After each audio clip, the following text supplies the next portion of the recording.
Kaixo, ikastaro honetan kimika ez organikoarekin jarraituko dugu, formulazio ez organikoarekin, eta oraingoan zabaltze ikastaro bat egingo dugu. Aurreko ikasturtean, formulazio ez organikoaren oinarriak errepasatu genituen eta zer berri azaldu genuen, eta aurten bukatuko dugu formulazio ez organikoarekin. Ikusiko dugu nola oxo talde bat, peroxo talde bategatik aldatuta peroxidoak egiten ditugun, ikusi ja oxigenoak azpi indize batekin datorkigula eta ez ohituta gauden moduan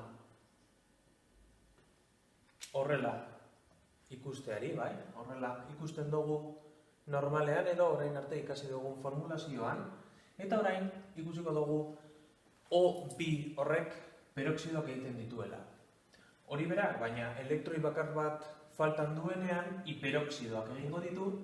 Gero azidoekin sartuko gara, konposatu hirutarrekin, eta ikusiko dugu zeintzuk diren azido polimeroak.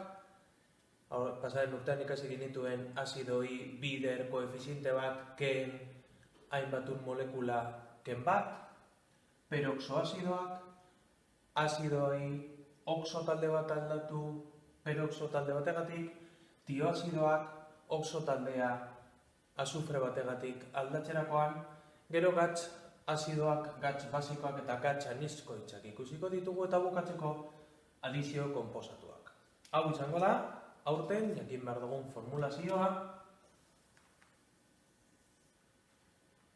Eta honetarako, pasaren urtean ikusi genuena oso ondo menperatu behar da.